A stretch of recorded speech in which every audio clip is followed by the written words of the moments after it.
প্রিয় দর্শক, আপনারা জানেন আমরা কথা বলি কৃষি কথা, কৃষকের কথা। এরকম কৃষি এবং কৃষকের কথা বলার জন্য, তাদের গল্প জানার জন্য, তাদের বাস্তব জীবনের প্রতিফলন কিভাবে ঘটে সেটা জানার জন্য আজকে আমরা এসেছি পাবনার চরপুরুলিয়ার চরাঞ্চলে।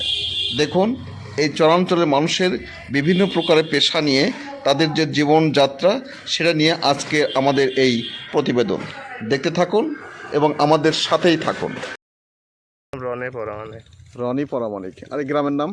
গ্রামের নাম চরকাতরা। চরকাতরা। এটা কি পাবনার মধ্যে না কুষ্টিয়া? এটা পাবনার ভিতরে। পাবনার ভিতরে না? জি। আচ্ছা, এই আপনার বাতানে কতগুলা মহিষ আছে? আমার বাতানে থাকে ধরেন 100 মহিষ থাকে। 100? এখন কতগুলা? এখন ধরেন 100টাই আছে এখন। 100টাই আছে না? জি।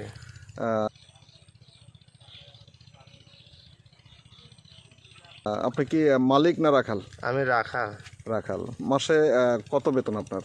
আমার ধরেন কি বছরে 3 লাখ টাকা বেতন। বছরে 3 লাখ? জি। তাহলে তো আপনার এই রাত্রে কি এখানে এই চরাঞ্চলেই থাকতে হয় নাকি বাড়ি যাওয়া যায়? আমার এই রাত্রিবেলায় চরন্তরে থাকতে হয়। ঝড় বৃষ্টি যত শীত তুফান যা আছে সব এই মোষের কাছে আমার থাকা লাগবে। কষ্ট হলেও থাকা লাগবে। পড়ার কাম করে এতগুলা মহিষ থাকে চরে, আমার নিজেরই থাকা লাগে। এখানে ধরেন যে কোনো রাত্রির বেলা একটা বিপদ হলে পারেও মনে করেন কি আসার মতন তো পরিস্থিতি নাই। ওই বিপদের ভিতরে ধরেন আমার থাকা লাগবে। ধরেন যে আমি একটা যে টং তুললে আমি থাকি, সেই টংটা উড়ে গেলে পারে ধরেন ওই কষ্ট স্বীকার করি আমার থাকা লাগবে।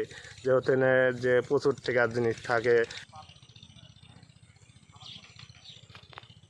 একটা মোষ ছুটি যায় একজনের ক্ষেত খালি পারে যখন জরিমানা দেওয়া লাগবে, সেখান দিন আমরা এখানে থাকি। কত বছর থেকে আপনি এই রাখালগিরি করছেন? আমি রাখালগিরি করতেছি ধরেন কি যে 12-13 বছর আমি এই তার পাশে আছি। 12-13 বছর? জি। তো এই রাখালগিরি করে কি করছেন? রাখালগিরি করেছি আমি আগে ইদালিং আমি কাম বাদ দিছিলাম। আমার ধরেন কি যে আমার নিজেরই 18টা গরু ছিল। ধরেন কি যে আমি এবার ধরেন কি যে কামে লাগিয়েছি, এবার কাম ইদালিংয়ে বাদ দিছিলাম। এই বছরে পয়লা লাগিয়েছে, আগে 7-8 বছর করেছে, এবার আবার লাদির লাগিয়েছে যে কয়টা মহিষ বানাবো নিজের, যে বছর বছর একটা করে মহিষ বানা 4-5টা হয়ে গেলে সব নিজের তা লাগিয়ে দেবে না, এইটুকুই আশা মনে।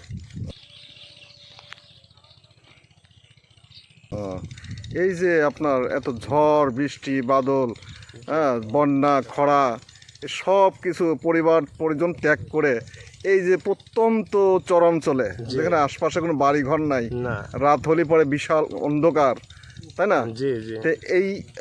এই জীবনটা আপনার কেমন লাগে? এই জীবনটা ধরেন কি যে কেমন কষ্টর জীবন যে আমাদের কষ্ট, গরিব মানুষ আমরা খেটে খাই, ধরেন কি যে কর্ম না করলেও আর কর্ম করাই লাগবে। যার যেটি কর্ম আমার এটা ভালো লাগে, এখন আমার আর কোনো কর্ম করতে মন করে না। এটার ভিতরে আছি যে আমার আশা আছে যে একটা মানুষের ভিতরেও যে একটা আশা থাকে যে আমি এটা করব তা আমার ভিতরেও যে এইটুকু আশা আছে যে আমি যে 4-5 বছর কাম করব, আবার আমি 4-5টা মহিষ বানাইয়া যে আমি আর এই কাম করা বাদ দেবো, সব নিজের তাই লেখে বেড়াবো, এইটুকু আশা। তাহলে আপনার এই কি মনে হয় যে মহিষ পালনের লাভ কেমন? হ্যাঁ, মহিষ পাললে লাভ আছে যে আমি যে 5টা গাই করলে পারে যে 5টার 1500 দুধ হবে, সেই 5টার 1500 দুধের দাম মনে করেন কিন্তু 1500 টাকা। 1500 টাকা হলে আমার কিন্তু সংসারে কিন্তু 1500 টাকা কিন্তু খরচ হবে না। ওর ভিত্তির মনে করেন খরচ বাদ দিলেও 5টা যে গায়ে থাকবে, 5টা বাছুর হলে পারে যে 5 লাখ টাকা বেচা যাবে। তার ভিত্তির ধরেন কিন্তু 1 লাখ টাকার ঘাস কিনে খাওয়ালে, যে কিনে কাটে খাওয়ালে 4 লাখ টাকা আমার বছরে দেরি হয়ে যাবে, এমনটাই লাভ হবে। এই স্বপ্নের জন্য এই যে এত কষ্ট, মানে পরিবার পরিজন থেকে কিন্তু অনেক দূরে, তারা কিন্তু অনেক সময় চিন্তাও করে, তাই না? চিন্তা তো করে, অবশ্যই চিন্তা করে যে মানে চরাঞ্চলের মধ্যে অনেক ভয় ডরও থাকে। হ্যাঁ, ভয় ডরও থাকে যে আমাদের কিন্তু আমাদের এখন চরে বেড়াই, আমরা যদি মাঠে তামান রাত দিন 24 ঘন্টা থাকে, আমাদের কিন্তু আর মনে করেন কিন্তু তেমনটা ভয় করে না। আমার মহিষ কাছে থাকলে আমাদের আর ভয় করে না। মহিষ নিরাপত্তা দেয়? মহিষ নিরাপত্তা দেবে। মহিষ কাছে থাকলে পরে আমাদের যে এত তুফান আসুক, যে এত ঝড় আসুক, কিছুই ভয় করবে না। আমরা মহিষের কাছে থাকবো, আমার কিছুই হবে। মানে মহিষ আপনার পরম বন্ধু? হ্যাঁ, মহিষ থাকবে আর আমার হাতে লইডা থাকবে আর এই গামছাটা থাকবে, আমার আর কোনো ভয় ডর করবে না। আচ্ছা, এই মহিষ তার মনিবে কিভাবে পাহারা দেয় মনে করেন আপনি, বলেন তো একটু।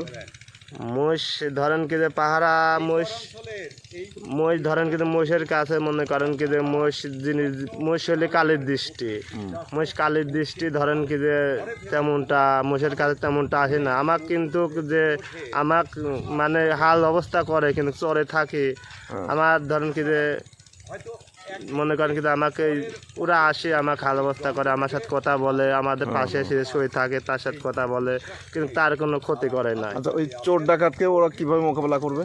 চোর ডাকাত আসলে মনে করেন কি যে আজ এই কিছুদিন আগে মনে করেন কি ডাকাত পালে কি মারে তিনি আমরা সেদিন ওই ওখান থেকে মনে করেন আমাদেরকে বিনি কারণে আসি মস্তানরা আসি মারলো, যে ওই জায়গাটা যে কালির করলে ওই জায়গাটা আমরা পাঁচ নিয়ে যাচ্ছি, সামনে এসে করলো যে এই মাঠে তোরে মই ঢুকাতে পারছি কিনা এমার এই মই কাঠ এই কথা কয় আমাদের হাতে দিন লড়ে কাড়িলি ধরেন কি যে বাড়ি মারতে লাগলি দেশের মস্তানরা, ঠিক আছে, খামা খায় মারলি আমার গাড়িস্তর কাছে বিচার দিলাম যে আমার আমরা খামা খায় মারেছে, যে গাড়িস্ত রাগ করে মোষ পাল ধরে বেশি দিতে লাগলি, ঠিক আছে, মোট 100টা মহিষই বেশি দিবি পাল ধরে, যে আমার রাখালেক মারেছে, ঠিক আছে, যে আমি আর মহিষী পোষপোলা আমার রাখালে কি কামে মারলি খামা খায় মারলি এই কথা কয় পুরা। আবার পরে পায়ে ধায় ধরি ভাই আমার ভুল হয়ে গেছে, আর আমার আপনার মোষ যে জানিনি, কিন্তু আমাদের কিন্তু শুনেছিলে যে মোষ কার, সে পরে গাড়িস্থ কাছে কিন্তু ওরা মাপ চাপ চাইছে যে ভুল হয়ে গেছে, ভুল ভ্রান্তি মানুষেরই হয় এই কথা বলেছে।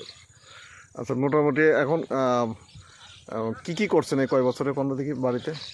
আমার বাড়িতে মেলা কিছুই ছিল, আমার বাড়িতে ধরেন কি যে আমার সব কিছু লুটপাট করলে গেছে খায়রুল মার্ডার, আমার ধরেন কি যে 18টা গরু নিজে ছিল, আমার নিজে 10-12 বিঘি ভুঁই আমি আবাদ করতাম, তা আমার মেলা কিছুই ছিল, আমার সব ধরেন কি যে লুটপাট হয়ে গেছে। এখন আমার ধরেন কি যে বাড়িতেও তেমনটাই কিছু নাই, আমার যে খালি যে একটা মনে করেন ভাঙা ঘর আছে ওই ঘরে আমি থাকি, যে আমার বাড়ির সব কিছু ছিল সব মানুষজন বাই করে লেগেছে। এখন আমার ধরেন কিন্তু গা হাত পারলি আর মানুষের কাম স্বপ্ন আছে বড় কিছু করার আস্তে আস্তে। এইটুকুই। আচ্ছা, ঠিক আছে। এভাবে দিন কেটে যাচ্ছে রাখাল রনি বিশ্বাসের। এরকম হাজারো রনি বিশ্বাস এই বাংলার খেটে খাওয়া মানুষের অন্যতম। প্রিয় দর্শক, আমাদের এই ভিডিওটা যদি আপনাদের ভালো লাগে তাহলে অবশ্যই সাবস্ক্রাইব দিয়ে আমাদের সাথেই থাকবেন। নতুন নতুন ভিডিও নিয়ে আমরা আসব আপনাদের সামনে। সবাই ভালো থাকবেন, সুস্থ থাকবেন এবং নিরাপদে থাকবেন। আল্লাহ হাফেজ।